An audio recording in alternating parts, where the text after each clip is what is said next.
Hello students, अभी हम देख रहे हैं हमारे सिलेबस का 8 chapter quadrilateral construction and text. Okay, तो इससे पहले हमने देख लिया कि कंस्ट्रक्शन पार्ट कैसा है, कंस्ट्रक्शन में कौन से मेजरमेंट देते हैं, तो उनके हेल्प से हमें कंस्ट्रक्ट कैसे करना है, तो ये सारी चीजें हमने देख ली। अब हम जाएंगे टाइप्स की तरफ कि कौन से टाइप्स है क्वाड्रिलेटर के, बाद में उनके प्रॉपर्टीज क्या है, उसके बेसिस पे क्वेश्चन कैसे सॉल्व करेंगे, उनको कंस्ट्रक्ट कैसे करेंगे, तो ये सारी चीजें हम कवर करेंगे टाइप्स में। ओके, तो प्रैक्टिस सेट 8.2 अभी सॉल्व करना है। तो 8.2 से पहले हमें क्या क्या चीजें सीखनी पड़ेगी, तो हमें 3 टाइप सीखने हैं पहले। तो पहला टाइप है रेक्टेंगल। ओके, तो हमें बचपन से बताया कि रेक्टेंगल का शेप कैसे होता है, बट उसके भी प्रॉपर्टीज देखेंगे हम। रेक्टेंगल बाद में हमें सीखना है स्क्वायर। ओके, तो स्क्वायर भी हमें पता है, बट स्क्वायर के और क्या प्रॉपर्टीज होते हैं, अलग अलग थोड़े से एडवांस प्रॉपर्टी क्या है, वो सारी चीजें सीखेंगे। एंड तीसरा सीखेंगे हम रोम्बस। ओके, तो रोम्बस क्या होता है, तो ये थोड़ा सा नया वर्ड होगा, बट रोम्बस इजी है। तो रोम्बस के प्रॉपर्टीज क्या होते हैं, ये भी सारी चीजें सीखेंगे। ओके, तो स्टार्ट करते हैं फर्स्ट। तो फर्स्ट है रेक्टेंगल। Okay, rectangle. ओके, तो रेक्टेंगल हमें पता है, रेक्टेंगल हम कैसे ड्रॉ करते हैं, ऐसा कुछ तो ये रेक्टेंगल हम ड्रॉ कर लेते हैं। ओके, तो सबसे पहले प्रॉपर्टी या तो रेक्टेंगल की डेफिनेशन समझ लो। रेक्टेंगल होता क्या है, if all angles of a quadrilateral, देखो मैंने क्वाड्रिलेटर का बस साइन बना दिया, या तो तुम क्वाड्रिलेटर से पूरा लिख सकते हो। If all angles of a quadrilateral are right angles, then it is rectangle. Okay, तो क्या बताया हमें, अगर all angles of a quadrilateral are right angles, मतलब क्या होने चाहिए, राइट एंगल का मतलब क्या होता है, 90 डिग्री, राइट। तो सारे एंगल्स जो होने हैं वो सारे क्या है, 90 डिग्री मेजरमेंट के होंगे। देखो 90 90 90 सबका एडिशन करोगे तो कितना मिलेगा, 360, जो कि हमारी एक क्वाड्रिलेटर की प्रॉपर्टी होती है। ओके, तो क्या बताया हमें, if all angles of a quadrilateral are right angle then it is a rectangle. मतलब अगर कौन सा भी क्वाड्रिलेटर दिया है एंड उसके अगर सारे एंगल जो 90 डिग्री है, तो उस डायग्राम को हम क्या बोलेंगे, वो एक रेक्टेंगल होगा। आगे थोड़ी सी प्रॉपर्टीज देखते हैं। तो फर्स्ट प्रॉपर्टी है इसकी, opposite sides are congruent. Okay, इधर थोड़ी सी नेमिंग दे देते हैं, तो A B C D. Okay, तो ये प्रॉपर्टी हमने बचपन से सीखते आ रहे हैं कि अपोजिट साइड्स क्या होते हैं, कॉन्ग्रुएंट होते हैं। तो इस डायग्राम को देख के हम बता सकते हैं A B is congruent with D C, right. Then A D is congruent with B C. मतलब क्या है, A B side and B C side दोनों के मेजरमेंट सेम है। अगर इसका 5 सेंटीमीटर रहेगा तो ये भी 5 सेंटीमीटर रहेगा, एंड एडी एंड बीसी अगर ये 2 सेंटीमीटर रहेगा तो ये भी 2 सेंटीमीटर रहेगा। मतलब जो अपोजिट साइड्स है वो क्या रहते हैं, कॉन्ग्रुएंट। कॉन्ग्रुएंट मतलब इक्वल रहते हैं। ओके, नेक्स्ट प्रॉपर्टी देखते हैं। अब इधर डायगोनल्स ड्रॉ कर लेते हैं। ओके, तो थोड़ा सा टेढ़ा गया, बट ना सीधा रहेगा डायगोनल। तो डायगोनल्स की प्रॉपर्टी देखते हैं। तो डायगोनल्स क्या होते हैं, डायगोनल्स आर कॉन्ग्रुएंट। ऐसे लिख देना कि diagonals of a rectangle are congruent, या तो डायगोनल्स आर कॉन्ग्रुएंट। तो डायगोनल्स क्या होता है, वो कॉन्ग्रुएंट होता है। कॉन्ग्रुएंट का मतलब क्या है, इक्वल। तो मैं बोल सकता हूँ एसी का जितना मेजरमेंट है, अगर ये 6 सेंटीमीटर आता है तो डीबी क्या होगा, डीबी भी 6 सेंटीमीटर होगा। तो इधर लिख सकते हैं AC is congruent with dB. मतलब क्या हुआ, डायगोनल जो होते हैं वो कॉन्ग्रुएंट होते हैं। ये भी प्रॉपर्टी हमें याद रखनी है। थर्ड प्रॉपर्टी, लास्ट प्रॉपर्टी देखेंगे इसकी, diagonals bisect each other. Okay, तो बाइसेक्ट का मतलब क्या होता है, बाइसेक्ट मतलब दो पार्ट्स में इक्वली डिवाइड कर देना। देखो एसी क्या कर रहा है, एसी बीडी को बाइसेक्ट कर रहा है। बाइसेक्ट मतलब अगर मैं इधर एक पॉइंट लेता हूं ओ, जो हमारा उनका पॉइंट ऑफ कॉन्करेंस है, क्या है ओ, तो एओ की जितनी लेंथ है उतनी ही ओसी की रहेगी, डीओ की जितनी लेंथ है उतनी ही ओबी की रहेगी। मतलब क्या कर रहे हैं, जो हमारा डीबी था उसको हमने दो पार्ट्स में इधर डिवाइड हो रहा है, एंड एसी था वो भी इधर दो पार्ट्स में डिवाइड हो रहा है। एंड वो कैसे हो रहा है, बाइसेक्ट्स मतलब इक्वल टू पार्ट्स में डिवाइड होता है। तो हम क्या बोलते हैं, diagonal bisects each other. Okay, तो ये 3 प्रॉपर्टीज हमें याद रखनी है। पहली तो डेफिनेशन में क्या रहेगा, all angles of a quadrilateral are right angle. अगर सारे एंगल्स अगर 90 डिग्री दिखते हैं तो वो क्या होगा, एक रेक्टेंगल होगा। बाद में अपोजिट साइड्स आर कॉन्ग्रुएंट, जो अपोजिट साइड्स है एबी बीसी से कॉन्ग्रुएंट है, बाद में एडी बीसी से कॉन्ग्रुएंट है, तो अपोजिट साइड्स कॉन्ग्रुएंट होंगे। डायगोनल्स आर कॉन्ग्रुएंट, तो diagonals are also congruent, and then diagonals bisects जो होता है, बाइसेक्ट्स मतलब क्या है, दो इक्वल पार्ट्स में डिवाइड कर देते हैं। मतलब अगर मैं एओ की लेंथ देता हूं तो मैं 5 सेंटीमीटर एंड पूछता हूं कि एसी की लेंथ कितनी है, तो एसी की पूरी लेंथ कितनी हो जाएगी, 5 प्लस ये भी 5 रहेगा क्योंकि ये बाइसेक्ट कर रहा है, तो 5 प्लस 5 कितना हो जाएगा, एसी पूरा 10 हो जाएगा। ओके, तो ये प्रॉपर्टीज थी रेक्टेंगल की। अब देखते हैं स्क्वायर की प्रॉपर्टीज। ये एक बार नोट डाउन कर लेना सारी properties.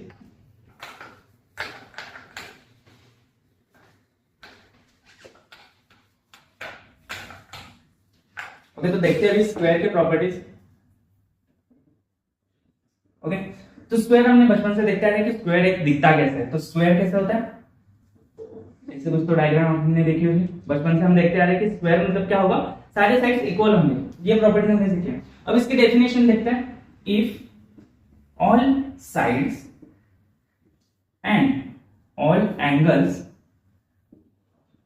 Of a quadrilateral are equal, या तो कॉन्ग्रुएंट बोल सकते हैं, देन इट इज स्क्वायर। तो हम क्या बोलेंगे, अगर सारे sides, all sides and all angles of a quadrilateral are equal, मतलब क्या है, ऑल एंगल्स इक्वल मतलब क्या, वो ऑफ कोर्स 90 डिग्री के रहेंगे। अगर सारे एंगल्स इक्वल हैं तो वो क्या रहेंगे, हमेशा 90 डिग्री रहेंगे, क्योंकि 90 90 90 90 कितना हो जाएगा 360। तो सारे एंगल्स अगर इक्वल होने चाहिए तो वो हमेशा कितने डिग्री के होंगे, 90 डिग्री के। बाद में all sides are equal, okay, तो सारे साइड्स भी क्या होने चाहिए, इक्वल होने चाहिए। तो ये डेफिनेशन क्या बताती है हमें, अगर मैं ए बी देता हूं एंड सी डी देता हूं, तो सारे साइड्स, पहले तो A B, then B C, then C D and D A, तो ये सारे साइड्स क्या रहेंगे, तो सारे साइड्स इक्वल रहेंगे।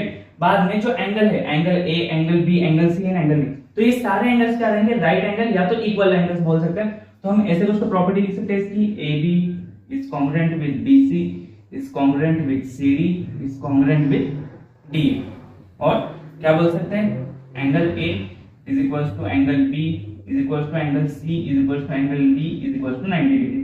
करेक्ट, मतलब क्या होगा, सारे साइड्स है, सारे साइड्स इक्वल है एंड सारे एंगल्स भी इक्वल है, तो ऐसे हम प्रॉपर्टी लिख सकते हैं। अब इनके प्रॉपर्टीज देखेंगे। अभी इसके मोस्ट ऑफ द प्रॉपर्टीज जो हमें देखेंगे वो सारे किस पे होंगे, डायगोनल्स पे होंगे। तो फर्स्ट प्रॉपर्टी देखते हैं, डायगोनल्स आर कॉमन।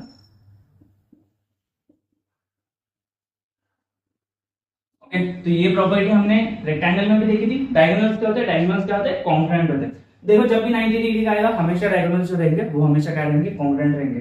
तो AC is congruent with BD, AC is congruent with BD, तो डायगोनल्स क्या हुए, इक्वल है। बाद में हमने एक सेम प्रॉपर्टी देखी थी और एक, डायगोनल्स बाइसेक्ट इच अदर। मतलब क्या होता है, जो डायगोनल्स हैं वो एक दूसरे को क्या कर रहे हैं, बाइसेक्ट कर रहे हैं। मतलब मैं ऐसा बोल सकता हूं, अगर ये O पॉइंट देता हूं इधर, तो AO इज इक्वल्स टू या तो कॉन्ग्रुएंट विद OC। ओके, तो ये बोल सकता हूं, या तो और क्या बोल सकता हूं, DO is congruent with OB।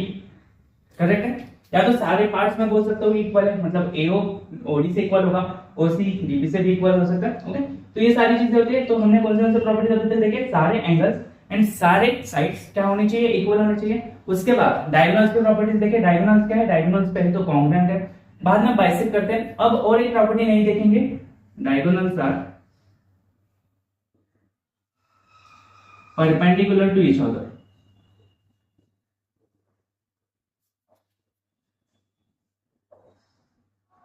इसका मतलब क्या है, परपेंडिकुलर का मतलब क्या है, परपेंडिकुलर मतलब वो भी 90 डिग्री का एंगल बना रहे हैं। अगर मैं ये ओ इधर से निकाल देता हूं तो ये क्या है, तो ये भी 90 डिग्री है, बाद में ये भी 90 डिग्री बनेगा, ये भी 90 डिग्री है, ये भी 90 डिग्री। ओके, तो ये बात हमेशा ध्यान रखनी है कि क्या जो डायगोनल्स है वो भी क्या है, परपेंडिकुलर टू ईच अदर है। ये प्रॉपर्टी हमें रेक्टेंगल के लिए नहीं देखी थी, ये प्रॉपर्टी हम किसके लिए देख रहे हैं, बस हम स्क्वायर के लिए देख रहे हैं। क्या होंगे, जो भी डायगोनल्स है वो परपेंडिकुलर होंगे एक दूसरे को। मतलब एंगल, अगर मैं ऐसा बोलता हूँ एंगल AOB, तो ये कितना बनेगा, ये 90 डिग्री बनेगा। एंगल BOC, तो ये भी 90 डिग्री बनेगा। Angle COD and angle DOA, तो ये सारे एंगल्स क्या होंगे, 90 डिग्री होंगे। इसी का मतलब वो एक दूसरे को क्या है, परपेंडिकुलर।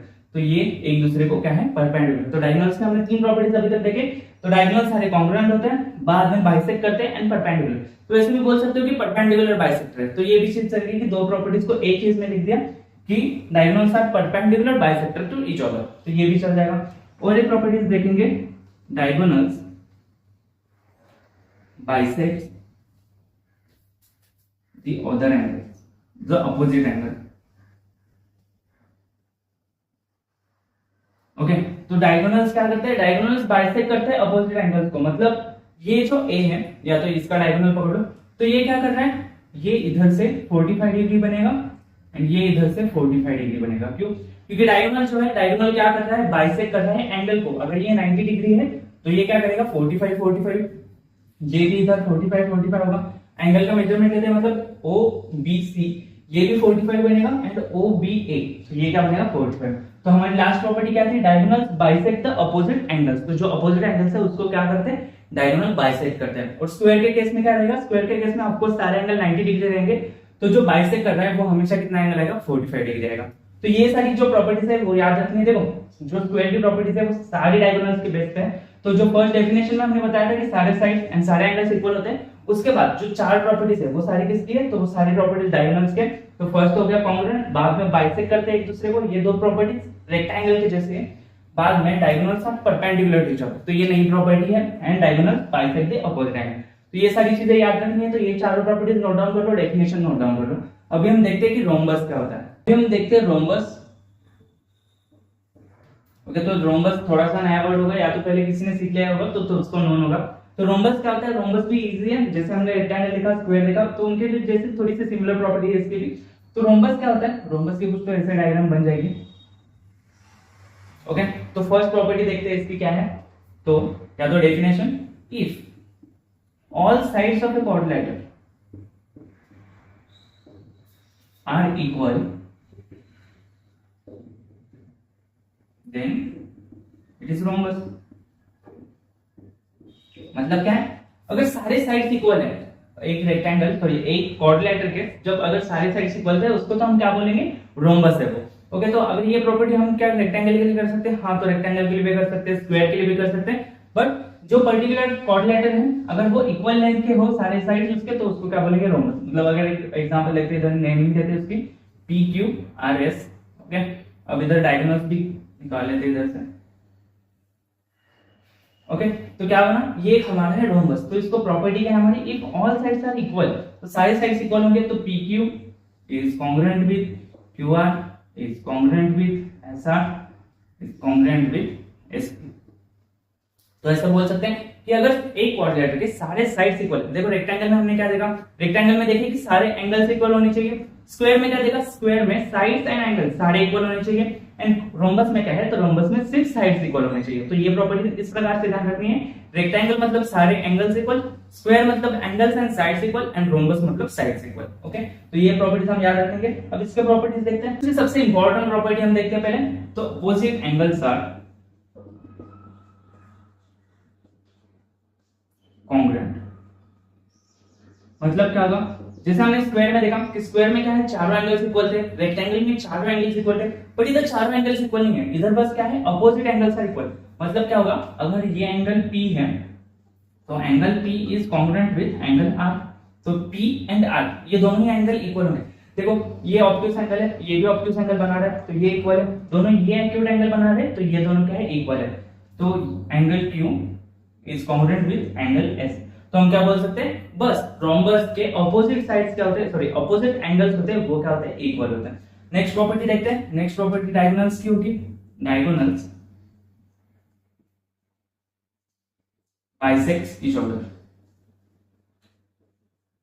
ओके, तो ये प्रॉपर्टी हमने देखी थी, ये प्रॉपर्टी सब में कॉमन है, तीनों में भी देखो कि डायगोनल्स क्या करते हैं, बाइसेक्ट करते हैं ईच अदर। बाइसेक्ट मतलब क्या होगा, अगर ये PO is equal to OR, तो ये प्रॉपर्टीज हमने पिछले दो इसमें भी देखी है, तो इसमें भी सेम है। बाद में और एक डायगोनल्स आर परपेंडिकुलर बाइसेक्ट, या तो परपेंडिकुलर टू ईच अदर।